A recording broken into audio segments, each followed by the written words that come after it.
We have a special speaker. Of course, I think all of you know, except for the new people. This is Rich Fawns, and he recently went this past fall to England for 11 days, was it, Rich? 11 days. 11 days. Yep. And he brought a lot more than I expected him to bring. Yeah. He's quite a collection of artifacts he's picked up, dating back all the way back to Roman times. He actually has some Roman coins here. So when people detect from England over here and we see a coin from like 1800s here, they say that's not old. The stuff over there is really old. But he's got some nice pictures. I want you all to take a look at all the things he has up here, and we'll let Rich speak, and we're going to try to videotape you so we can put it on the website. There's three of us that came from the New Jersey Detector Club, Frank Adams, Harold Stewart, and myself. We went to England around the 14th of October for 11 days. Previously, all three of us have been there before, and we have a guide named Roy Davis who lives there, and he's naturally locked in with the farmers. So we get with Roy. He picks us up at the airport in his van, takes us right over, sets us up in the bed and breakfasts, and has everything all set up. He picks us up every morning, takes us out to the fields or different parks, and that way we hunt. We pick up our lunches and our snacks and eat out there in the field also all day. Once you're out there in the morning, you stay all day until it's time to come home with the cows. Anyhow, once again, if you find any particular artifacts, what you do is he would look them over and feel if we have to, call in for the archaeologist or something, we would. We were over there the whole 11 days. We hunted mostly all farm fields for the most part. We were everything from cornfields to wheat fields and rutabaga and sweet potatoes, and the farmers would come in and work with us. Fortunately, they'd plow an area over, and that way then the next day they'd come back and actually flatten the farrows out so we could walk the land. There's a couple times where they didn't have rain for, I forget, almost 30 days, and the ground was so hard.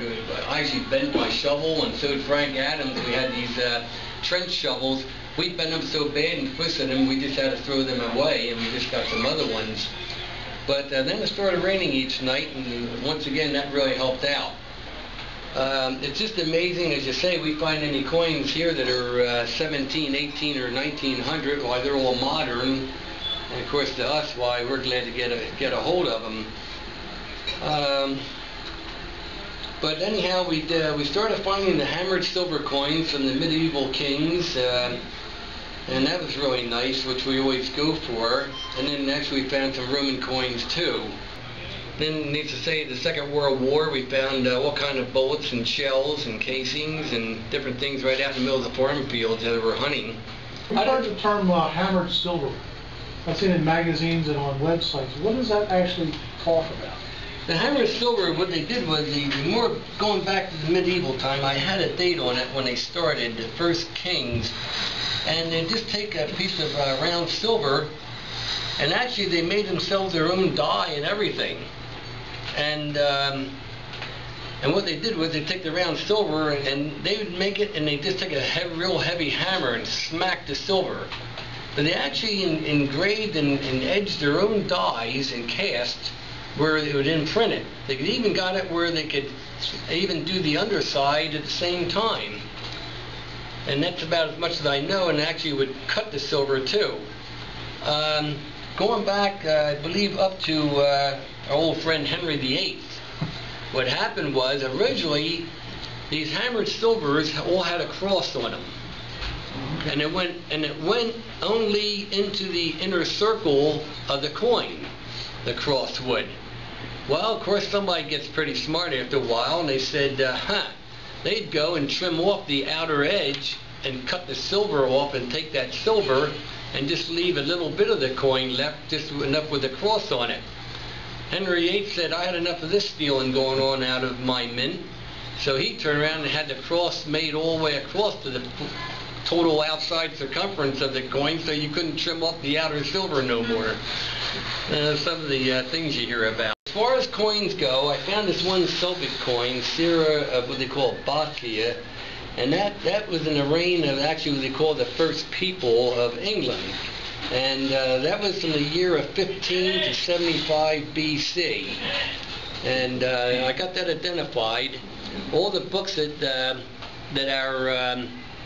my guide has, he has all the coins. He could take that coin and actually put it right into the size of what the coin was made in the book, and then you could identify it. I thought that was pretty rare, considering the, shall we say, the age of it, and well, even the condition is such as it is. You go all the way back, my gosh. You got some big shells. You go back to, yeah, 43, the year 43 to 450 AD was the Romans, and goes all the way up. Okay. Yeah, it is. This was made back in the Saxon time. The era would be late 16 to early 1700s, and it's made of German silver, as they called it, and that would be brass, nickel, and a little bit of light silver in it. Sometimes they'd use another compound too, but I found that laying right in the hedgerow on the edge of the dirt road I came out of. I did detect around the area some afterward, and that's the only thing I did find as far as this goes, but I was just happy to find this. All of a sudden that did it. I kind of like relics more so, I think, than I do a coin. Did they appraise that at all for you? I'm sorry? Did they appraise that for you? No, I couldn't seem to get any appraisal.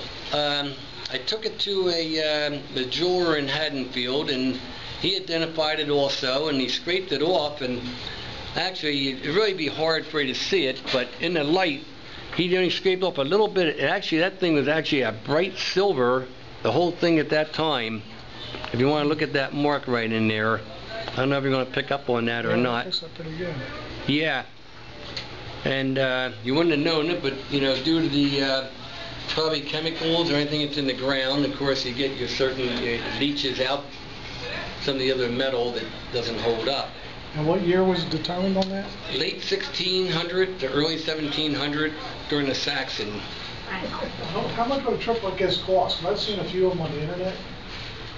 Yeah, and this one here, the whole package now, including airfare, total eats for everything, everything's all included, all traveling and all, was around about $2,800.